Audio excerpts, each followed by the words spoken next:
Assalamualaikum warahmatullahi wabarakatuh. Kita kembali pada latihan fisika pada pertemuan ke-22 atau chapter 22. Kita masih membicarakan soal-soal pada relativitas khusus untuk pada pengayaan, ya.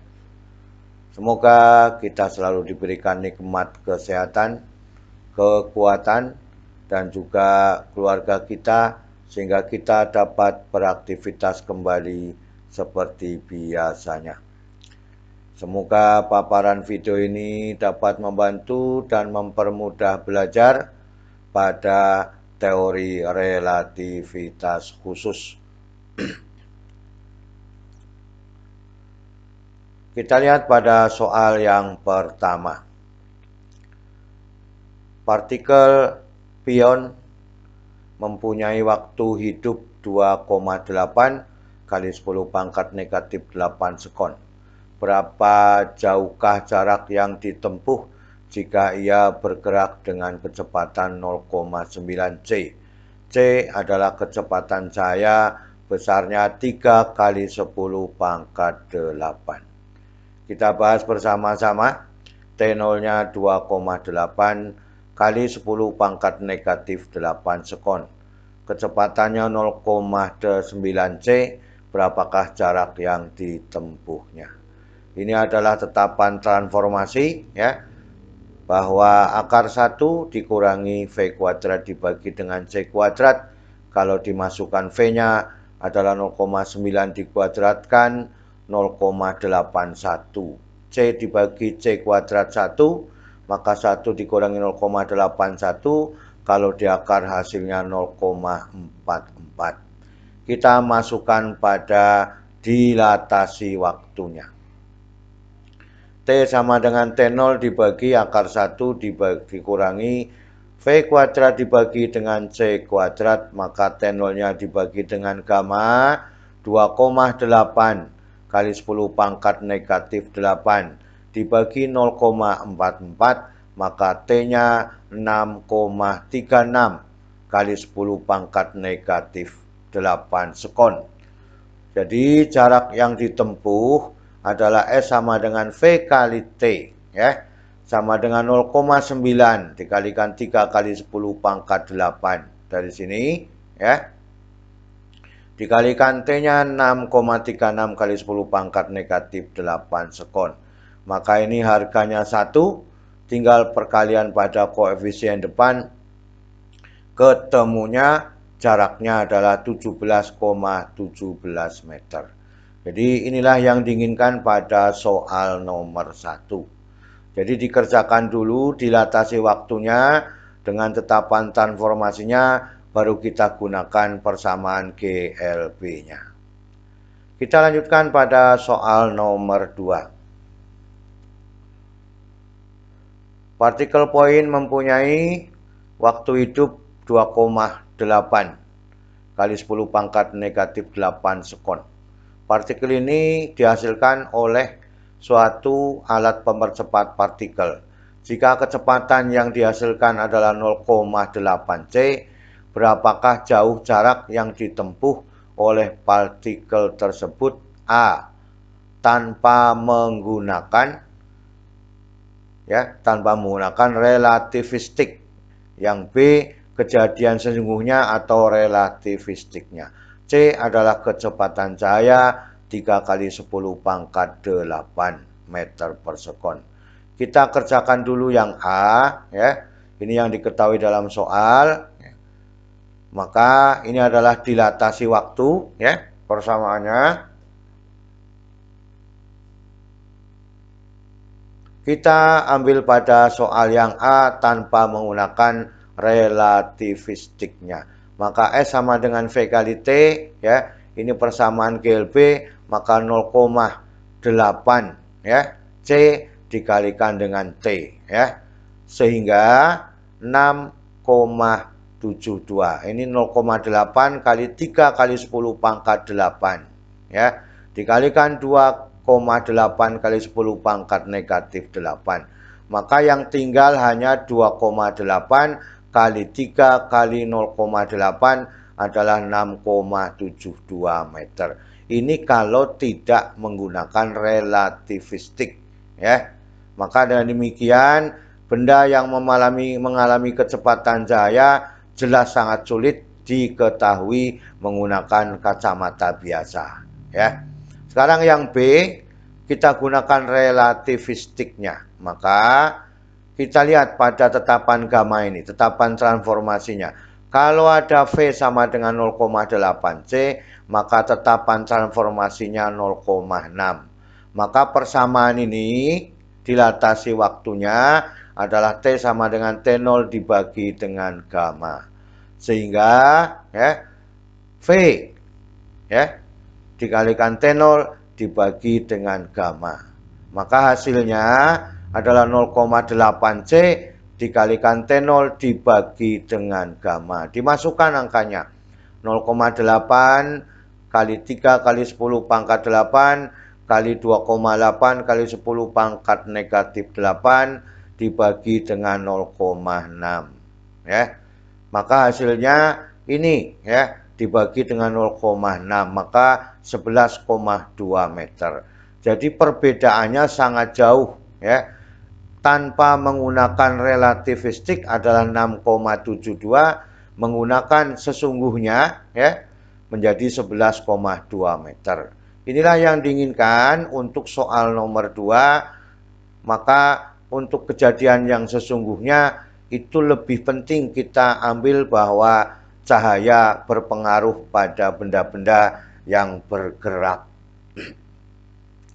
Kita lanjutkan pada soal nomor 3. Suatu partikel dengan massa diam M0 bergerak dengan kecepatan 0,8 C. Partikel ini menumbuk partikel dengan massa diam 3 M0 ya, yang diam secara tidak elastis, tumbukannya itu tidak elastis. Berapa kecepatan partikel setelah tumbukan? Ya. Jadi tumbukan pada benda-benda dengan kecepatan kecil ya tetap berlaku hukum kekekalan momentum. Tetapi yang menyamai kecepatan cahaya ada hukum kekekalan energinya. Maka dengan demikian ini yang diketahui dalam soal. Setelah tumbukan bendanya bersatu, maka V1 aksen sama dengan V2 aksen sama dengan V aksen. Sehingga hukum kekekalan momentum ya bahwa M1 V1 ditambah M2 V2 sama dengan M V aksen. Ini adalah jumlah dari massa M1 ditambah dengan M2. Karena tumbukannya tidak elastis, maka kecepatannya menjadi V aksen. V2 sama dengan 0, maka ini juga sama dengan 0 ya. M2 V2 sama dengan 0, sehingga MV aksen sama dengan M1 V1 ya. Kita ambil faktornya. M1-nya adalah bergerak dengan 0,8 C. Maka MV aksen itu sama dengan 0,8 M1 C ya. Hasilnya ya 0,8 C dikalikan dengan M0 dibagi tetapan transformasinya ya. Hasil yang diperoleh ya bahwa 0,8 C adalah 0,6 tetapannya, sehingga ya MV aksen sama dengan M 0,8 M0 C dibagi dengan gamma. Hasil yang diperoleh terakhir bahwa MV aksen sama dengan 0,8 M0 C dibagi 0,6, maka MV aksen persamaannya adalah 4 M0 C dibagi 3. Ini kita sebut sebagai persamaan 1. Sekarang pada hukum kekekalan energi, karena bendanya menyamai kecepatan cahaya. Tapi kalau kecepatannya sangat kecil dari cahaya, inilah yang kita inginkan ya. Maka dengan demikian tidak berlaku hukum kekekalan energi. Karena menyamai kecepatan cahaya harus berlaku hukum kekekalan energi. Maka M1C kuadrat ditambah M2C kuadrat sama dengan MC kuadrat. Ya. Jadi yang tadinya pada waktu kecepatannya V1-nya adalah diam, sekarang tetap massa diam harus ada perkaliannya dengan C kuadrat pada M2. Sehingga persamaannya ya MC kuadrat ya sama dengan M0 dibagi tetapan transformasinya dikalikan dengan C kuadrat ditambah dengan M2-nya adalah 3M0 dikalikan dengan C kuadrat. Kita ambil ini adalah hasil tetapan gamanya ya dari 0,8C, maka M0C kuadrat dibagi gamma ditambah 3M0C kuadrat. Maka hasilnya adalah 10/6 M0C kuadrat dibagi 6 ditambah M0C dikuadratkan. Ini adalah 18 ya. 18. 6 kali 3 adalah 18. 18/6 ya. Maka hasilnya kalau disederhanakan menjadi ini 28/6. Maka 14/3 M0C kuadrat kita sebut sebagai persamaan kedua. Ini hukum kekekalan energinya. Maka bandingkan ya ke persamaan 2 dengan persamaan 1 dibandingkan hasilnya MV aksen dibagi MC kuadrat, maka 4M0C ya dibagi 3 dikalikan dengan kebalikannya T3 dibalik kebalikannya yaitu 3 dibagi 14M0C kuadrat. Maka M0 dibagi M01 ya C kuadrat dibagi C kuadrat 1, M dibagi M1, maka tinggal ini faktornya ya. Maka kita hitung dulu ya boleh di sini. MV aksen dibagi MC kuadrat sama dengan 4C dibagi 14C kuadrat. Ini C kuadrat dibagi C kuadrat 1, maka V aksen tinggal 4C dibagi dengan 14 ya. Hasilnya adalah 2C/7. Jadi kecepatan setelah tumbukan adalah 2/7 kali kecepatan cahaya.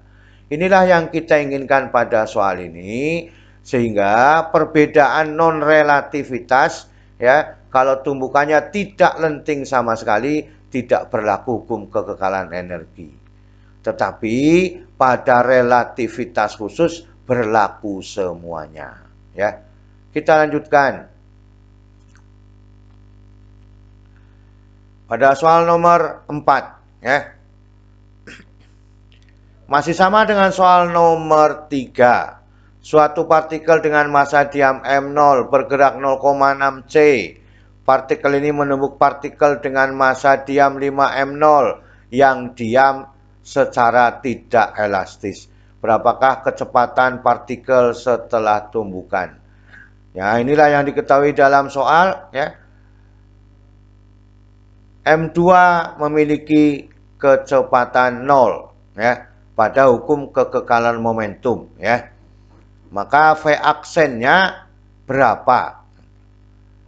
Ini V sama dengan 0,6C.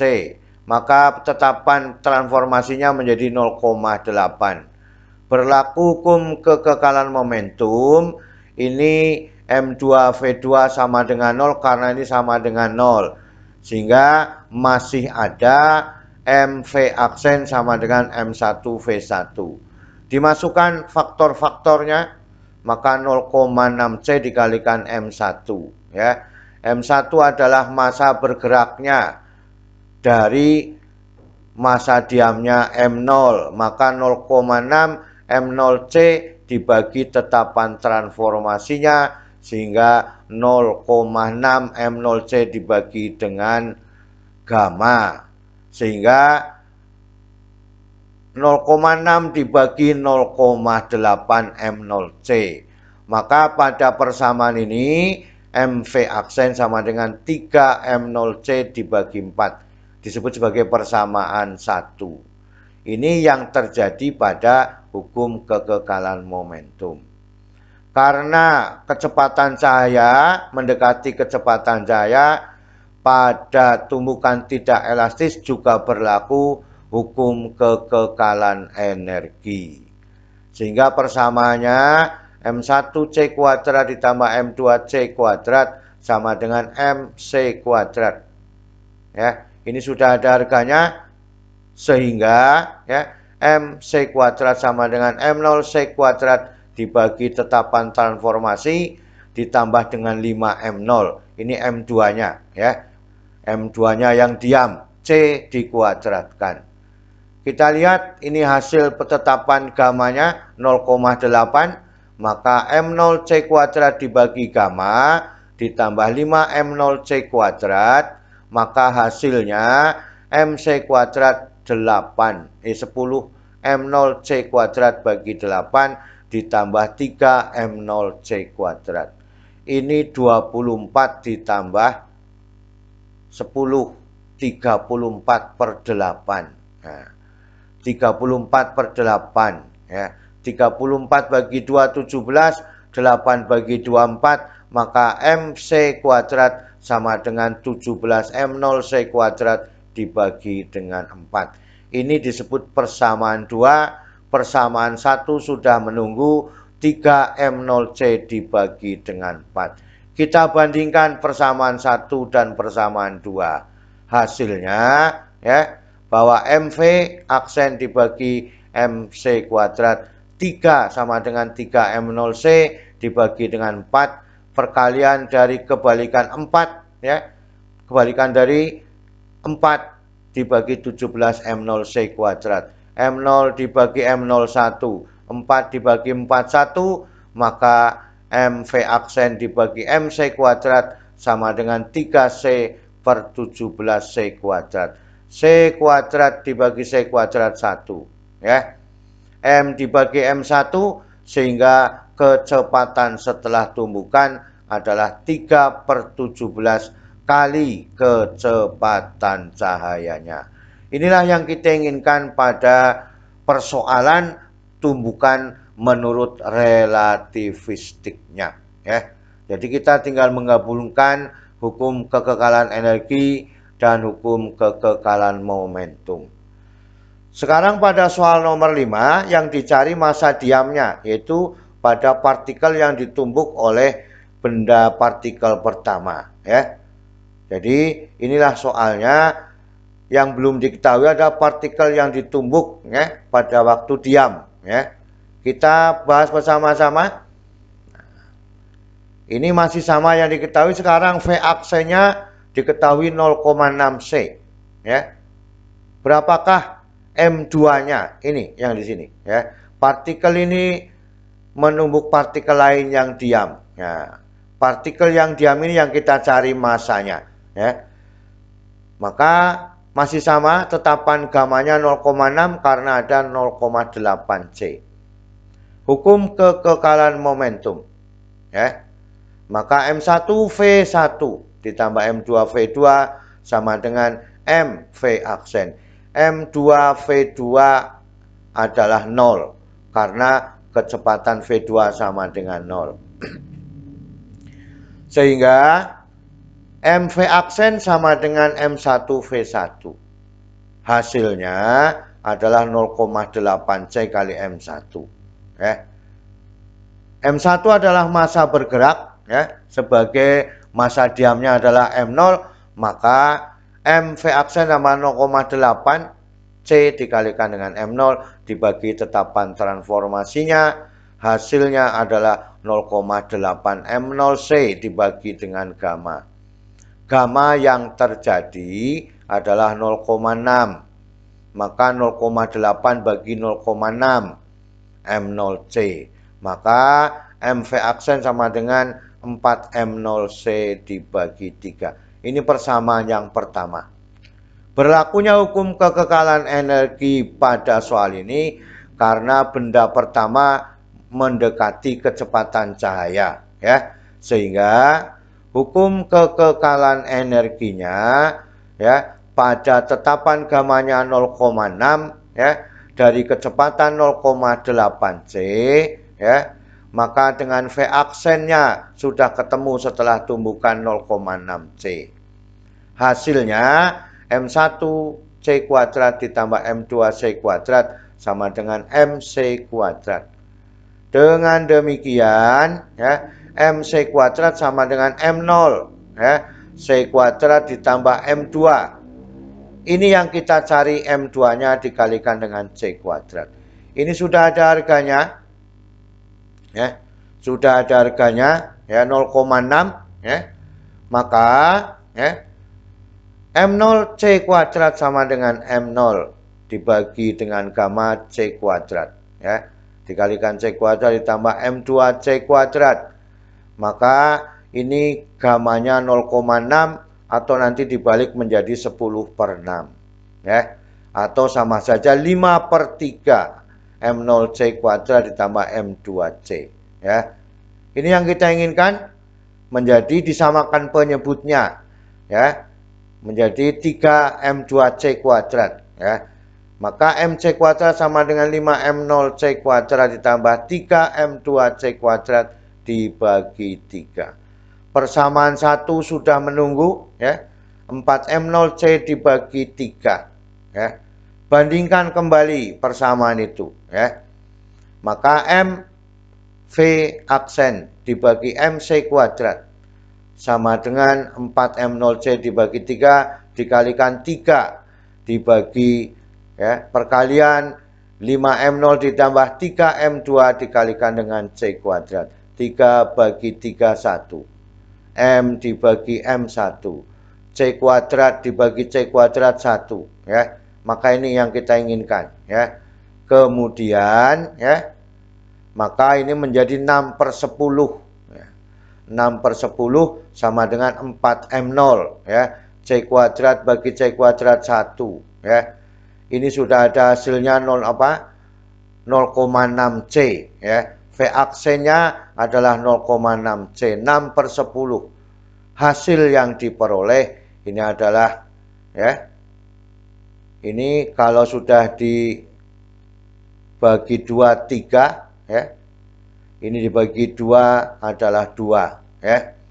Maka menjadi 20M0 di sini. Perkali ini adalah 20M0, ini 15M0 ditambah 9M2, ya. Maka 9M2 sama dengan 5M0. Maka harga M2-nya adalah 5/9M0. Jadi massa diam yang ditumbuk oleh partikel pertama, massa diamnya adalah 5/9M0. Ini yang kita inginkan pada hukum kekekalan momentum dan hukum kekekalan energinya. Soal nomor 6. Suatu elektron dipercepat dengan beda potensial 1 megavolt atau MV. Berapakah kecepatan elektronnya apabila ME 9,1 kali 10 pangkat negatif 31 kg, E muatannya 1,6 kali 10 pangkat negatif 19 coulomb. Ini menghasilkan energi potensial karena ada beta potensialnya. Sehingga inilah yang diketahui dalam soal ditambah dengan V sama dengan 1 megavolt. Berapakah kecepatannya? Kita hitung dulu energi potensial listriknya, ya. Energi potensial listrik adalah EP sama dengan E kali V. Muatan dikalikan tegangannya sehingga 1,6 kali 10 pangkat negatif 19 dikalikan 1 megavolt. Ya. Ini dalam satuan joule, ya. Kalau dalam satuan EV harus dibagi apa? Dibagi dengan 1,6 kali 10 pangkat negatif 19. Ini dalam satuan joule, kalau dibagi ini menjadi satuan EV, ya. Maka ini 1,6 kali 10 pangkat negatif 19 dikalikan 10 pangkat 6. Hasilnya 1,6 kali 10 pangkat negatif 13 joule. Kalau dibuat EV dibagi muatannya ini, ya, maka hasilnya adalah 1,6 kali 10 pangkat negatif 13 dibagi 1,6 kali 10 pangkat negatif 19 EV. Hasil akhirnya adalah 10 pangkat 6 EV atau 1 mega elektron volt. Berarti akan kembali seperti semula, yaitu 1 mega elektron volt. Jadi kalau 1 mega volt energinya 1 mega elektron volt. Kemudian pada energi massa diamnya sama dengan M0C kuadrat, itu kalau dibuat MeV adalah 0,511. Gimana menghitungnya? Ini 9,1 kali 10 pangkat negatif 31 dikalikan dengan 3 kali 10 pangkat 8 dikuadratkan. Ini hasilnya, ya. Sehingga untuk EP sama dengan EK, ya. Jadi energi potensial pada listrik itu sama saja kita gunakan untuk energi kinetiknya, ya.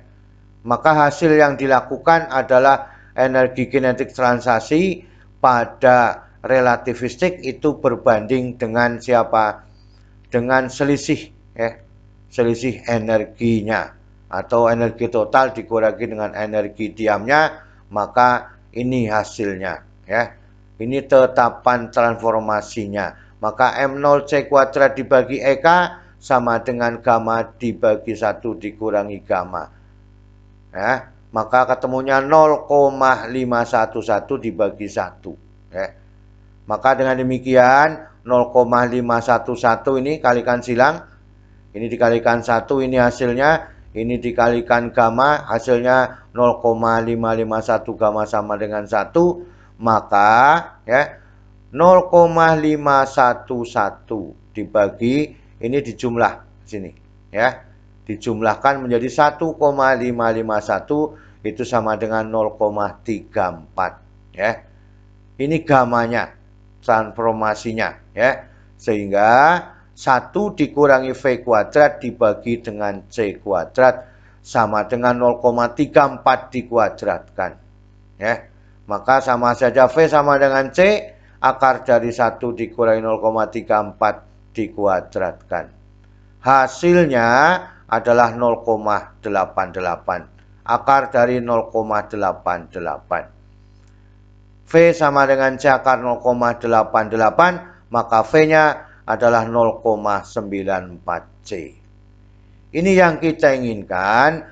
Jadi kalau ada energi potensial, ya, dengan potensial 1 megavolt, ya, pada listrik itu menghasilkan kecepatan muatannya itu 0,94C, ya, atau dikalikan dengan kecepatan cahaya, ya. Masuk akal, ya, karena listrik tegangan tinggi itu akan bisa ditransfer ke tempat lain dalam bentuk energi listrik, ya.